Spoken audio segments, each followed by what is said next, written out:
who are being victimized across the country. I also want to thank our brave victims and victim advocates who are here: Elliston Berry, Francesca Mani, Brandon Guffey, and Breeze Liu. Thank you for being here. Each of you have endured the unspeakable, and your courage standing up and speaking for others is really remarkable. I also want to thank Stefan Turkheimer with RAIN for your advocacy and support on this issue as well. Thank you for your leadership. And of course, I want to thank Senator Klobuchar, who is the lead Democrat sponsor in the Senate, and Representative Salazar and Representative Dean, who are the lead sponsors in the House, who've worked alongside in this important bipartisan legislation. If you're a victim of revenge porn or AI-generated explicit imagery, your life changes forever. Most likely, you've been targeted by someone you know, and you're likely struggling to have that material removed from the internet. Disturbingly, many of these victims are teenagers at American high schools who are facing a surge in AI-generated sexual images. Hundreds of teens, often targeted by their own classmates, are enduring senseless psychological harm, knowing that these fake images exist and they're still out there. And in many cases, there's no recourse for these teenage victims. But this issue extends beyond high school. There are thousands of cases where predators have used non-consensual intimate images to extort victims, both sexually and financially. And the results can be even more traumatic than financial loss, as we'll hear today. In dozens of instances, parents and siblings have suffered unbearable pain, having lost their child or their brother or their sister to suicide because the victim felt there was no way out from sextortion. Outside of high school, many adults are also dealing with the very real and dire consequences of having their sexually explicit images shared online without their consent. I have heard from victims of sexual abuse, of rape, of human trafficking, who strongly support the Take It Down Act because they desperately want some of the most traumatic moments of their lives taken off the internet. The Take It Down Act empowers victims across the entire United States. It makes it a felony for these deviants to publish any non-consensual intimate images, including fake, lifelike pornographic images of real people. Just as importantly, our bipartisan bill requires big tech to have a notice and takedown process so that every victimized American, not just the rich and famous, but everyone, has a right to get these disturbing images taken offline immediately. We are today one step closer to making this dream a reality. Just 3 weeks ago, the Senate unanimously passed the Take It Down Act. Now it goes to my House colleagues, and I have every assurance and confidence that the House will take this up, pass it, and put it on the President's desk so that we can protect the victims of these predators. And we're very excited to be joined today by the First Lady of the United States, Melania Trump. Mrs. Trump has long been a champion for protecting our nation's children with her Be Best initiative. And I can think of no more important issue for our First Lady to lean on than protecting children online. Your success will mean our children's success and healing for thousands of victims. And with that, I'd like to turn it over to the First Lady of the United States, Melania Trump. Well.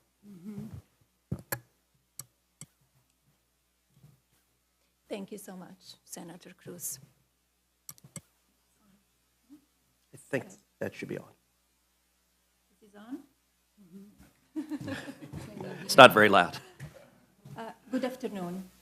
I'm here with you today with a common goal: to protect our youth from online harm. The widespread presence of abusive behavior in the digital domain affects the daily lives of our children, families, and communities. Addressing this issue is essential for fostering a safe and supportive environment for our young people.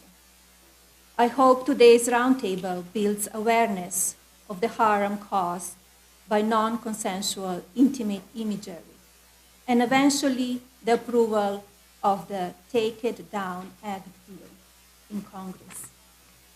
In today's AI-driven world, the threat of privacy breaches is alarmingly high.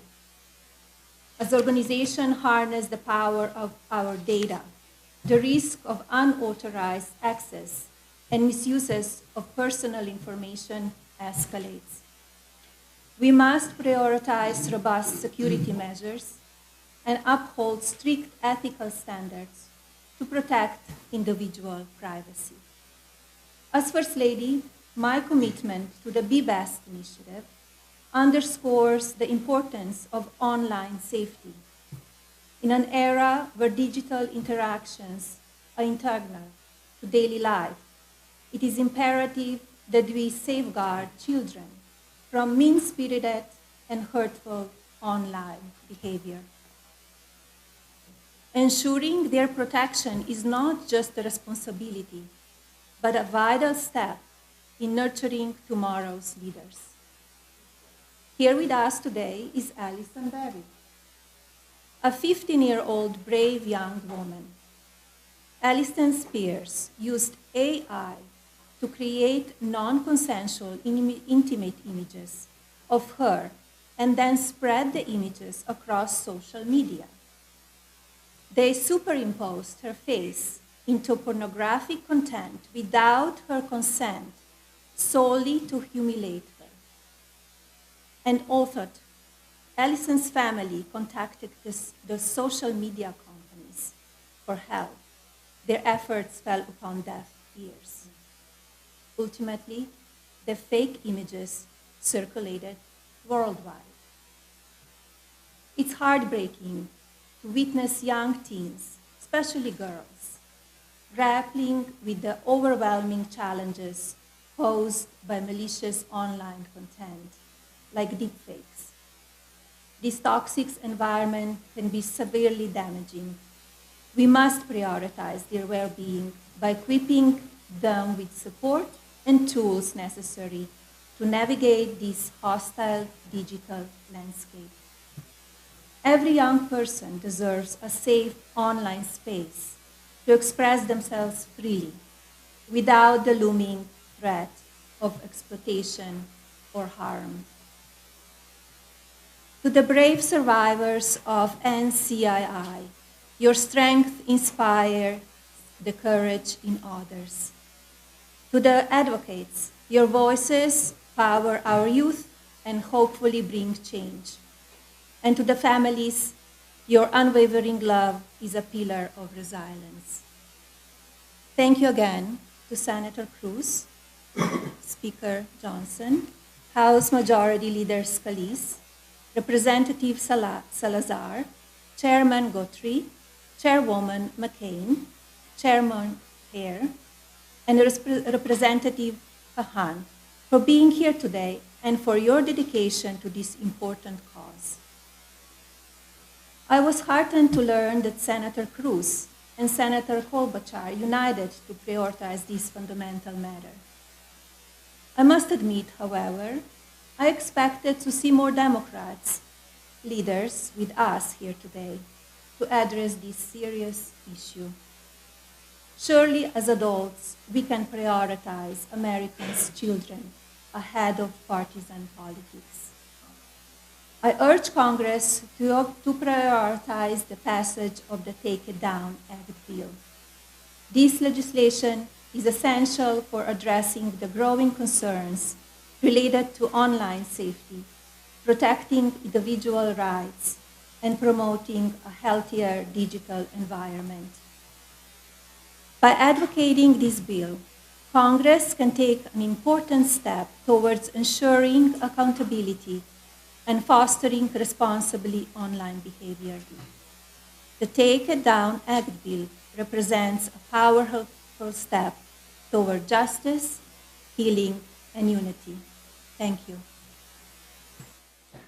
And thank you very much. I want to thank the First Lady for being here, and your presence and your leadership on this issue is incredibly important, and I'm confident it's going to play a critical role in accelerating the passage of this bill and getting it passed into law so that we can protect all our kids and young women and young men across the country.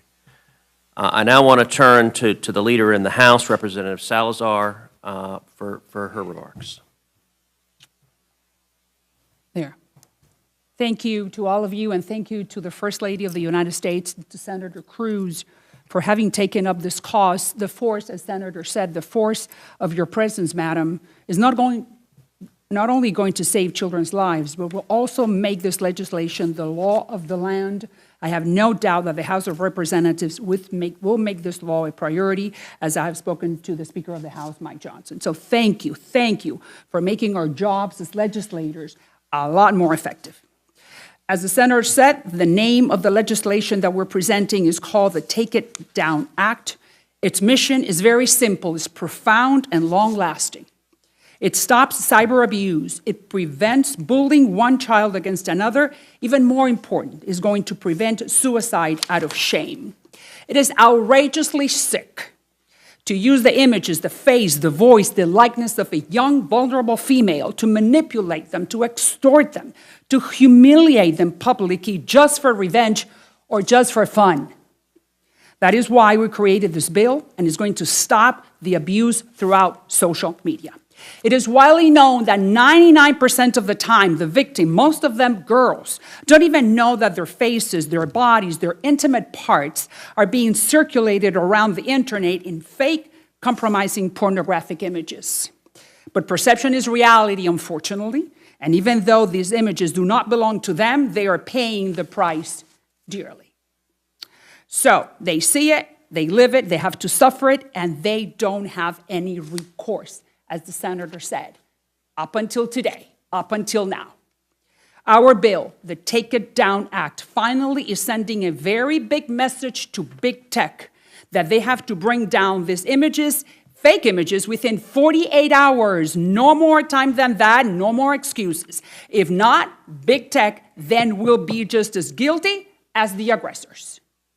Snapchat, Instagram, TikTok will have to comply within 48 hours when the victim demands that they take down those pornographic images. Now our messages to the bullies, to the perverts, to the predators. If you dare to do this to another innocent child, you are going to go to prison. You will serve jail time. That will be a great place where you can sit and ponder what you did and be consumed by your conscience. Up until now, the parents of victims found that the schools, they couldn't do anything. The police couldn't do anything. Nothing. Big tech couldn't do anything, according to them. No more. This legislation has taken the power away from the aggressors and the accomplices and have given it back to the victims and their parents.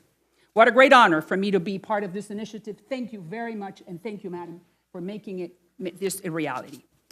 Thank you. Thank you, Representative Salazar, for your friendship, for your leadership on this important issue. I now want to introduce our victim advocates who will share their stories and explain why it is important that we urgently pass the Take It Down Act. Here with us first are two teenage victims of AI-generated sexually exploitative images. Miss Elliston Berry of Aledo, Texas, and Miss Francesca Mani of Westfield, New Jersey. Both of these young ladies were victims of virtually the identical crime within weeks of each other. Elliston was just 14 years old when a male classmate of hers took an innocent photo off her Instagram page and used an app to create an explicit image, a deep fake AI, that in turn was sent to her classmates at school.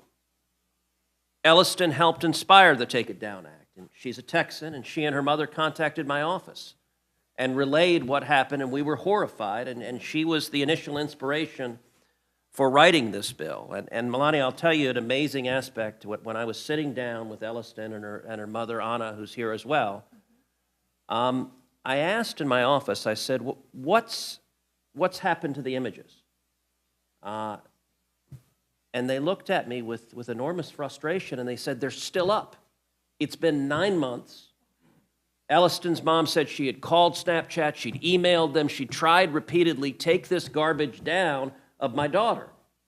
And she had gotten no response at all, no movement. I turned to my staff in my office that afternoon and I said, I want you to get the CEO of Snapchat on the phone today. I want those pictures down today. Within 2 hours, they pulled them down. Now, it should not take a sitting senator or a sitting member of Congress picking up the phone to get a picture down or a video down. It should be the right of every American. Every teenage girl victimized should have the right to get this garbage taken down, and this bill will give them that right as a matter of federal law. And with that, Elliston, if you would share with the First Lady and share with everyone here just what happened to you just tell your story. Thank you, Senator Ted Cruz. I was just 14 years old when a classmate created AI nudes of me from an innocent social media picture. I was 14 years old when I was violated all over social media, and I was just 14 years old when my innocence was stripped away. October 2nd, 2023, I woke up to messages from a friend notifying me that these photos of me were circulating social media. Pictures from a past Instagram photo with a nude body and my face attached, made from AI. Fear, shock, and disgust were just some of the many emotions I felt. I felt responsible and began to blame myself and was ashamed to tell my parents despite doing nothing wrong. As I attended school, I was scared of the reactions of someone could recreate these photos, and I lived in fear that they would resurface and that they would get brought up as I attended school. The school was little to no help and said that it was out of their control. I not only blamed the classmate Big Tech. The boy used a Google app called DNGG that existed to remove articles of clothing from a photo available for all ages for free. While that app is no longer available, thousands of other apps similar are available. Additionally, social media needs to be required to take action. It wasn't until Ted Cruz's office heard my story and reached out to Snapchat personally, and then my photos were removed. We need to hold Big Tech accountable to take action. I came here today to not only promote this bill, but to fight for the freedom of so many survivors. Millions of people, male, female, teenage, children, kids, all are affected by the rise of this image-based sexual abuse. This is unacceptable. The Take It Down Act will give a voice to the victims and provide justice. I want to say thank you to Senator Ted Cruz and his team. Thank you to all the advocates pushing this bill and this legislation. It is vital for the growing of technology. The situation is bigger than politics. This bipartisan bill is to protect America's children. Thank you to the First Lady and the House leadership for understanding how important this issue is and taking time to learn about this vital piece of legislation. I share my story to give victims a voice they never heard and had changed this horrible situation into something good. Thank you to everyone who is supporting this. It is so inspiring to know that my voice is being heard, giving hope to not only me, but to all the many people that have been affected by this. It is truly so amazing how this awful situation has turned into good. Thank you.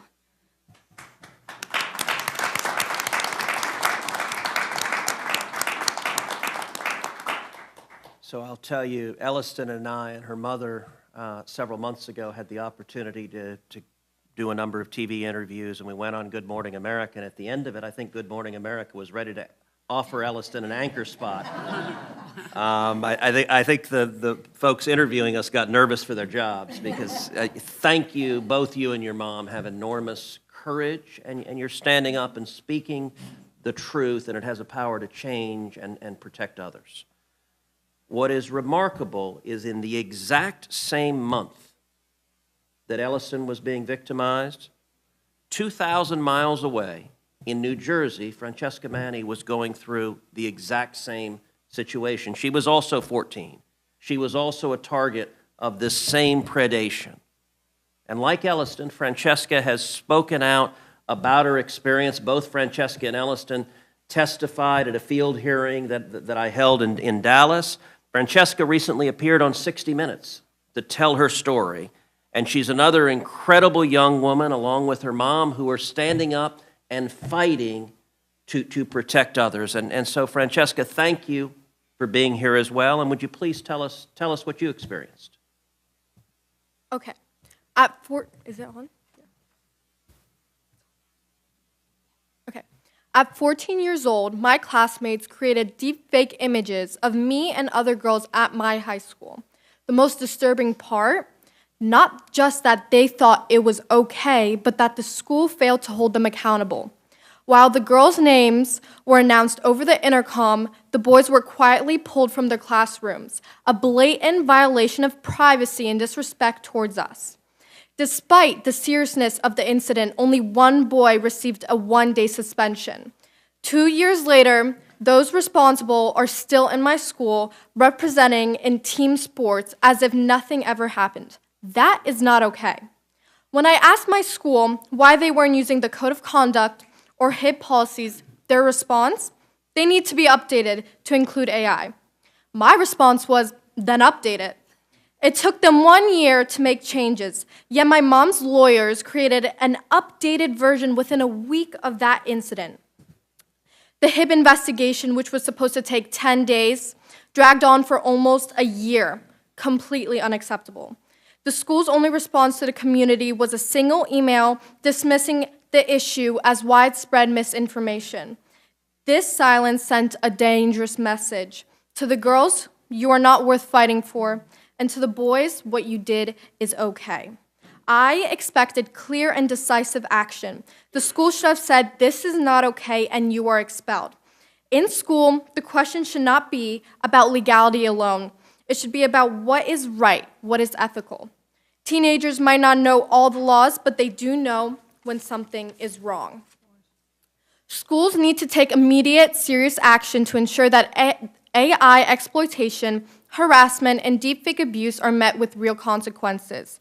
We need laws, and with the help of Senator Cruz, Congresswoman Salazar, and now the involvement of you, the First Lady, I truly believe we are on track to passing a federal law to protect women and children. Even though AI exploitation can happen to anyone, 96% of victims of AI misuse are women and children. So we are seriously vulnerable, and we do need laws. The Department of Education must finally step up and issue clear AI guidelines on how schools should handle these incidents nationwide. AI isn't going anywhere. It's here to stay. Schools must be proactive, not just in teaching students how to protect their image or avoid committing a crime through AI misuse, but also in teaching how to use AI as a tool for advancement. Throughout my advocacy, I have met incredible organizations, leaders who are focused on legislation and regulation, but that's just one part of the conversation. Since being named one of Time 100's most influential people in AI, I've had the privilege of meeting brilliant minds using AI to advance society in research, medicine, education, climate control, art, and more.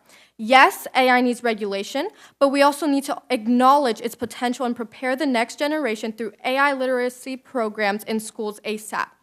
I love JFK's speech, where he challenges us to ask what we can do for our country. Lately, feels like everyone is asking what the country can do for us. With AI, we should all be asking, what can I do by myself to advance and empower my future using AI? Now, let's be clear, every aspect matters, but it must start with legislation. A strong federal law is crucial, one that shifts powers back to the victims, ensuring they can remove harmful images within 48 hours. That's not just policy, that's real, tangible protection. That's take it down. We need this to pass. Thank you.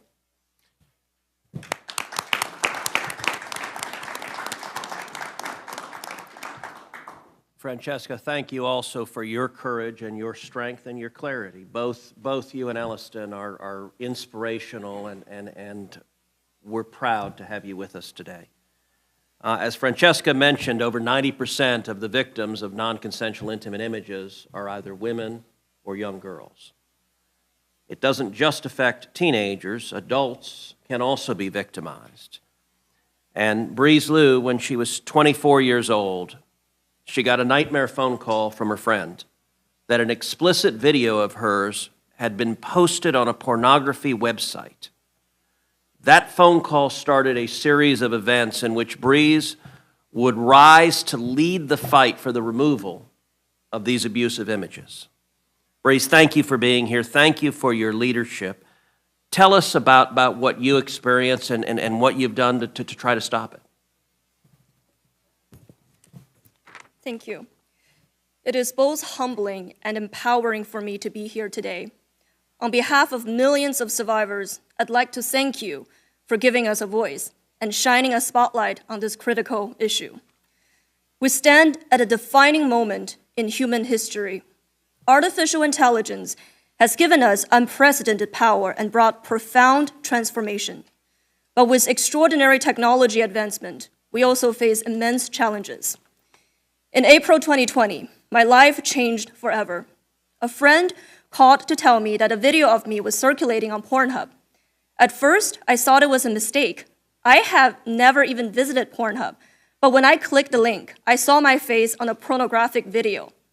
The devastation I felt is indescribable. I was humiliated, dehumanized, and overwhelmed with shame. But when I sought help, the system failed me. I was victim blamed and slut shamed while the perpetrator faced zero consequences. As more videos spread to hundreds of malicious websites, I nearly lost everything. My dignity, my reputation, and I almost lost my life. For every victim, there is a moment when the ground disappears beneath you, when the shame, the violation, the loss of control, it all consumes you. And then when you reach for help, you find there is none. No accountability, no recourse, just a system that shrugs and says, it's too complicated, it's impossible to fix, the internet is too big. But America is a nation that does not accept impossible. In 1969, an American set his foot on the moon and said, that is one small step for man, one giant leap for mankind. This nation did something that was once believed to be impossible.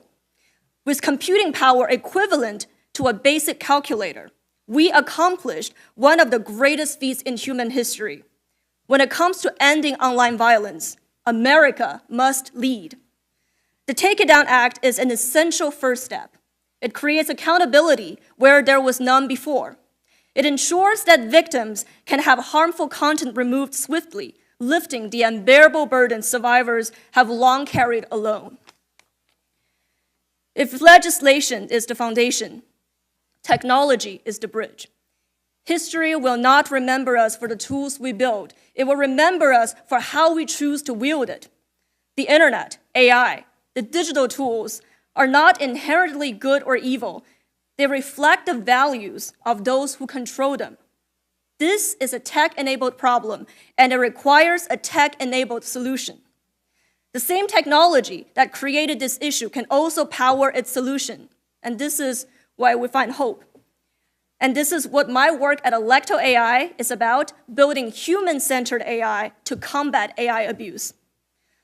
To those who say this problem is too big, I say this: America is not in the habit of backing down from hard fights.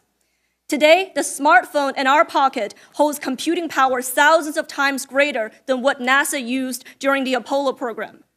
We have the technology to fix this. We have the legislation to create accountability. Now we need the will to act. This is a nation that has always led the world in shaping the future, not waiting for someone else to do it first. The future is being decided now. So let us rise to this challenge, not because it is easy, but because it is necessary. It is time to reclaim our humanity in a digital age. Let history show that when faced with injustice, we did not stand idly by. We fought, we built, we progressed, and we won. Pass this bill. Take action. Let us build a digital future that is safe, just, and worthy of the generations to come. Do not let my yesterday become their tomorrow. Thank you. Thank you. Breeze, thank you very much for your courage and your clarity. What you experienced and Elliston experienced and Francesca experienced was a grotesque violation of your privacy and your fundamental rights. And each of you has used that pain to advocate for others and to try to stop someone else from being victimized the way you have been. Although the vast majority of the targets of this abuse are women and young girls, young boys can be targeted as well. And the FBI has warned that there's a growing threat of sextortion deliberately targeting minors online, where evil people use either real or fake explicit images to extort their victims both sexually and financially. And in some instances, the results can be even more devastating and catastrophic. And that was the tragic situation that South Carolina State Representative Brandon Guffey and his family experienced in 2022. Representative Guffey, would you please share what happened with your son? Thank you, Senator Cruz. July 27th, 2022, I lost my oldest son, Gavin Guffey, to suicide. We quickly found out that he was being extorted online, that someone pretending to be a young female at another college requested images to be shared back and forth, and as soon as he shared those images, he took his life. It was an hour and 40 minutes from the time that he was contacted until the time that he took his life. At that time, I had never heard of the crime of sextortion. I was always a more liberty-minded politician, even though I hate to say that word. And, I wanted freedom as much as possible. But as I started looking into this, I started to see that big tech operates, and they are the equivalent of big tobacco of today's generation. The account that targeted my son, that caused him to take his life, was taken down online once Homeland Security reached out. However, they left the additional accounts up. If I send a friend request, I can choose remove this account and any other accounts associated. Yet they left these other accounts up, and those other accounts began to extort my 14-year-old cousin, my 16-year-old son who had just lost his brother, and myself as well, going as far as sending a message saying, "Did I tell you that your son begged for his life?" From that day forward, I have made it my life's mission, politics or not, to fight to protect children online. Since December of 2022, whenever I took office, within 4 months, we were able to pass Gavin's Law in South Carolina, which criminalized digital sextortion. And the first person that we were able to convict under Gavin's Law was actually under an AI photograph. I have helped thousands of children since then. Matter of fact, I've dealt with 3 within the past 48 hours of families that are reaching out, that are being extorted in these situations. I've worked with groups such as Nkosi and NCMEC here on the Hill. I have showed up with parents, and unfortunately, the amount of parents that are losing children are growing daily. Since my son took his life, there's been 40 other teens that are public about this. I can tell you there's more than a dozen that I know of that just do not feel comfortable sharing their stories. But I'm witnessing teens constantly take their life. And as you said, Senator Cruz, trying to get an image down. Now, granted, I'm just a state representative, but I have a little bit more pull than the average citizen, and I'm able to get some of these taken down occasionally. But that's generally not the case. And with something such as Take It Down, it would allow families to be able to have those images taken down and to have the voice that my son did not have. There was no recourse of being able to know, to be able to get these images down. And in his mind, no one had his back, and this wasn't talked about. So since then, it's been my mission to speak up, scream it from the mountaintops on how we have to hold big tech accountable, and Take It Down does that. So for everyone involved, I really thank you for your involvement. and urge for passage within the House.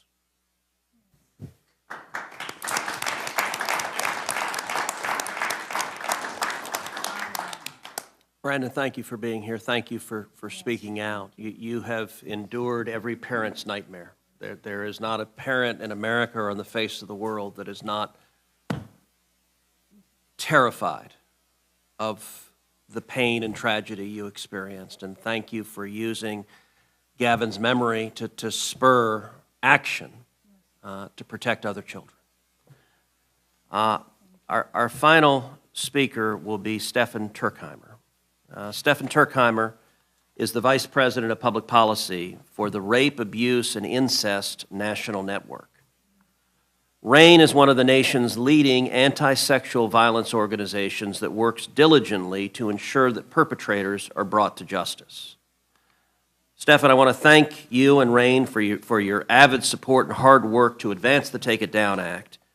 And we've had a lot of discussion today about the use of AI to create fake sexually explicit images of real people. We've heard from those who've been impacted by those heinous acts. Can you describe what you're seeing across the country, how technology is changing the threat, and why Congress needs to act? Yes, absolutely. Thank you for the question, and thank you. You can push the power button on. Oh, I already turned it on. Okay. Yeah, okay. Thank you for your advocacy, Senator Cruz, and thank you for being here, Madam First Lady, and thank you, Representative Salazar, for your leadership. I'm Stefan Turkheimer, Vice President of the Rape, Abuse, and Incest National Network, and what we're best known for is running the National Sexual Assault Hotline. And the hotline's really two parts. There's a phone call, and there's also an online hotline. And during the pandemic, more than half of the people reaching out to the online hotline were children, which was very surprising to us. And we thought, well, it's people stuck at home with their abuser. There's no other ways to report. After the pandemic ends, the children will fall away from the hotline, but they didn't. And what we started seeing in the data was that things that started as maybe 1 or 2 cases a month started doubling every month from 2019 to now. And it's all image-based sexual abuse. Image-based sexual abuse is often a part of in-person sexual abuse, but it often exists on its own. And all of these kids that are calling the hotline, that are reaching out, they're suffering the same trauma, the same harm, very similar harm as what happens in person. And the difference is that it keeps happening over and over and over again, every time the images resurface. And all those people on the hotline want to be able to say, is this ends now? That we have a way of stopping it. But the reality is we do not. We do not have good options for those kids. We don't have an ability to get these images taken down, which is why I'm so grateful for a bill like this that will say, in 48 hours, this is done. You won't have to be re-traumatized every time you open a laptop. Every text you get, every time you hear that noise, is someone else telling you they've seen you online. That ends when this bill passes. And thank you for your advocacy, and thank you for everyone for being here.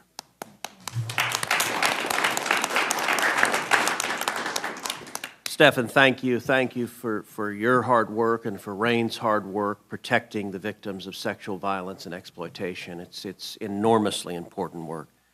I now want to give an opportunity for each of the congressional members here to either make a comment or ask a question of any of our victims or victim advocates, and we'll start with Speaker Johnson. Thank you, Ted. Senator, great work on this. Representative Salazar, our extraordinary First Lady, for bringing this to the public's attention. I want to thank these extraordinary witnesses that we had today, Breeze and Brandon and Stefan, the ladies Elliston and Francesca. You're so articulate, you could serve in Congress. In fact, I'll recruit you in a couple of years to be here. Look, I'm just going to say very briefly, state the obvious. As the dark side of technology advances, and these unspeakable evils become part of the culture, the law has to keep up.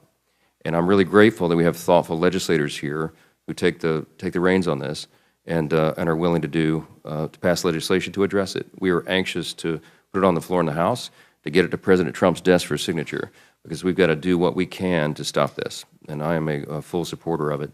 I'm grateful to have a moment to be with you all. Yield back.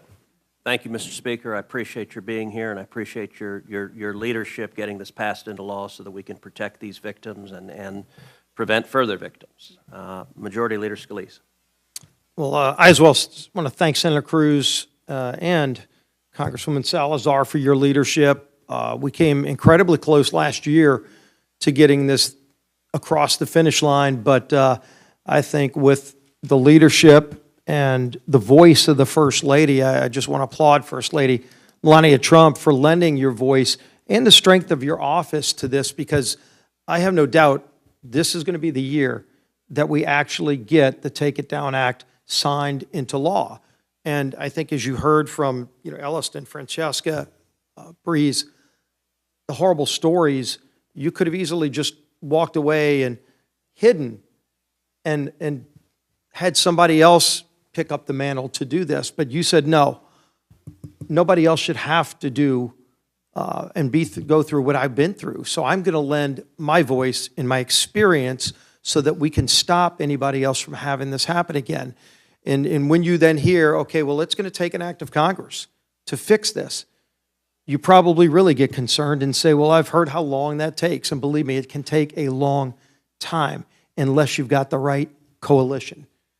And this time, I think you've got the right coalition. You have the right leaders, a bipartisan coalition. I want to thank my colleague Rosanna, Senator Klobuchar, for being a part of this too, because when you look at where we are now, I go back to my days in the State House of Representatives, and this is before social media, but back then, the technology for cameras was getting very, very small and more high definition. And video voyeurism was the crime of the day back then.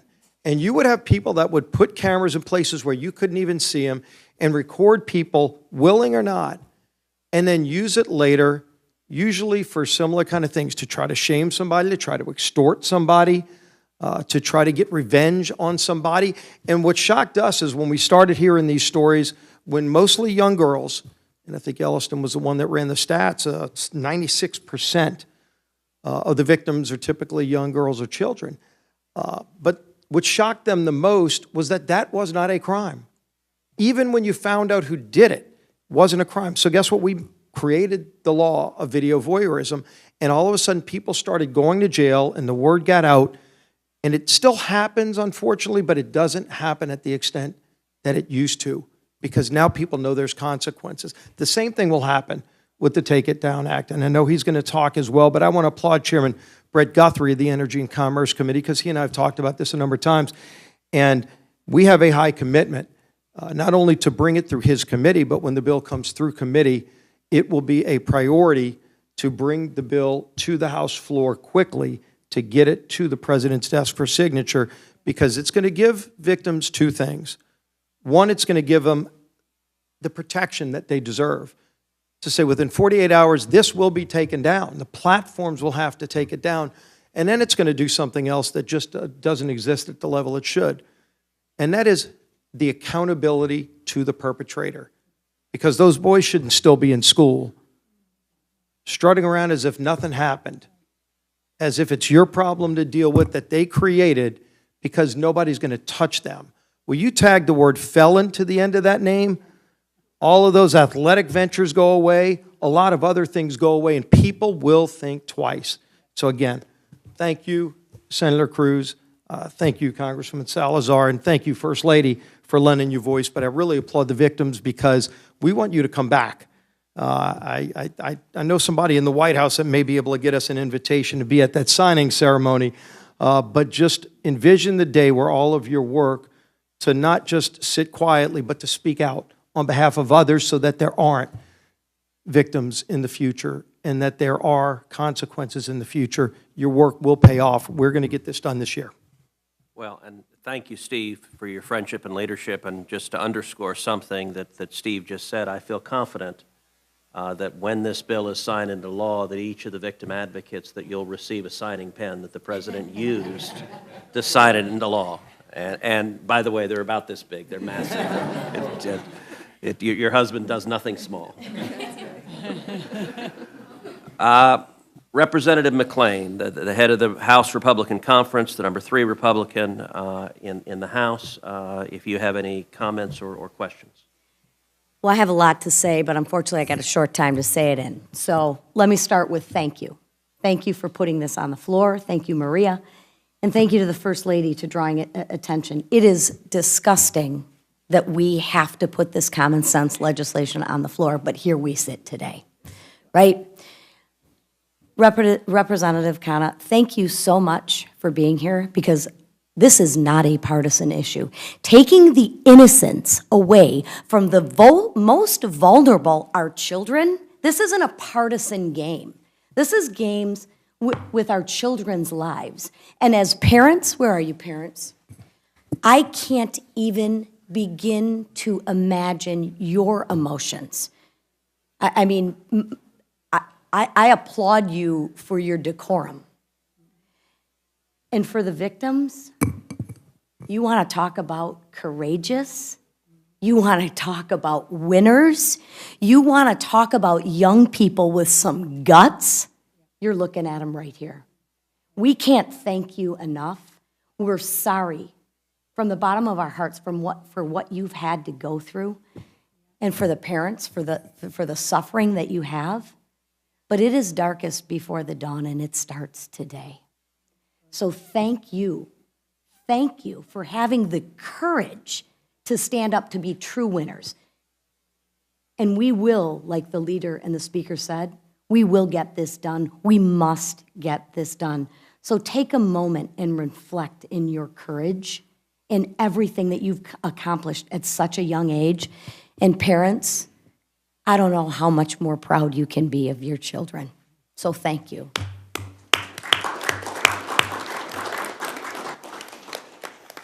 Thank you, Lisa, and thank you for your leadership.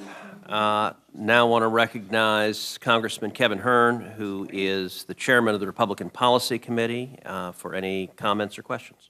Thanks, Senator, and First Lady, thank you so much for making us, pushing it forward. This is going to be something that, as the speaker said, this is something we need to modernize law for what's happening with technology.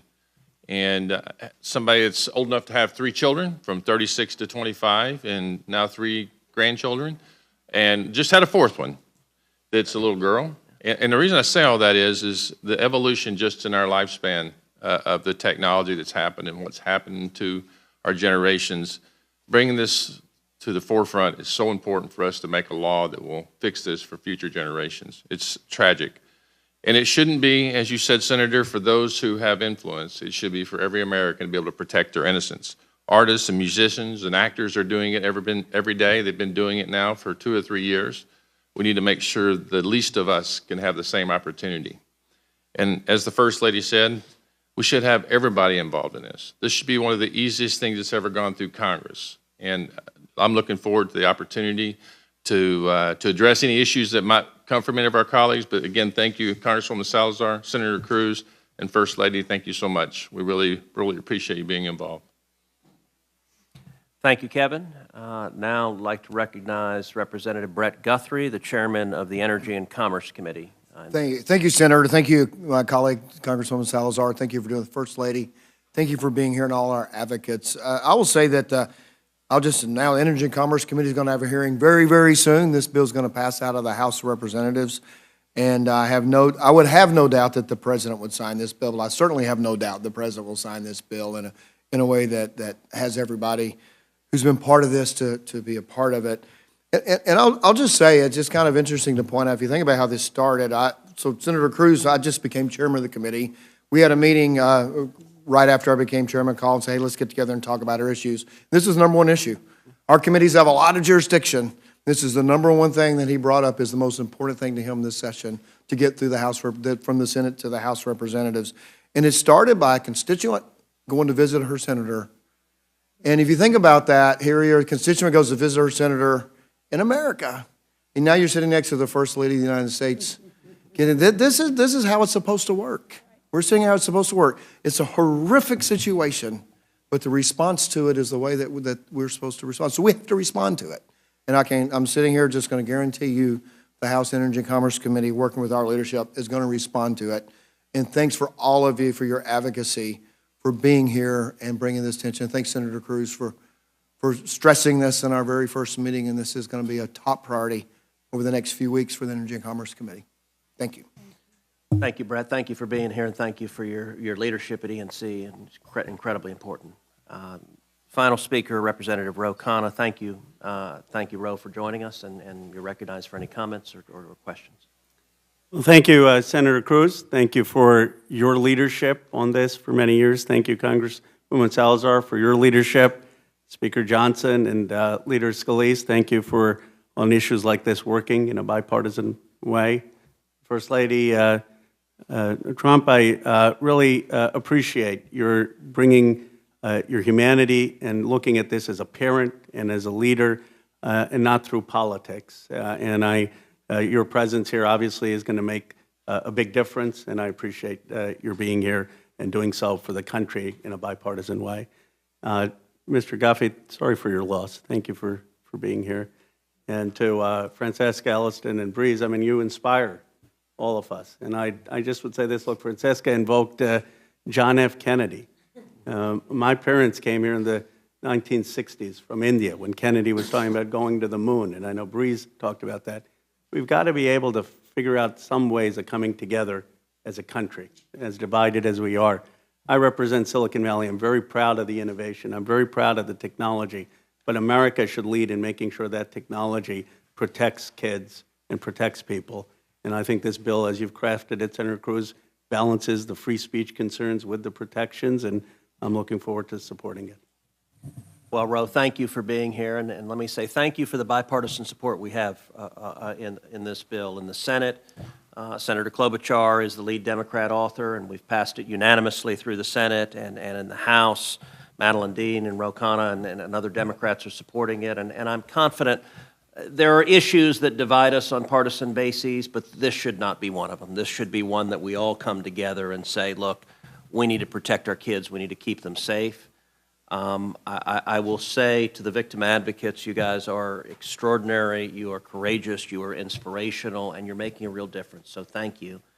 I will say to the House members, you're seeing something that I'm sure you thought was impossible, which is the Senate doing anything briefly and expeditiously, but this was scheduled to last 1 hour, and we are at 59 minutes, precisely on time. And Madam First Lady, we are grateful for your leadership. Your presence and your advocacy brings people together, inspires them, and is producing real action to fight for these young women and young boys and Americans across the country, and we're grateful. Thank you, everyone. Thanks to all of you.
You like to get it official. All right.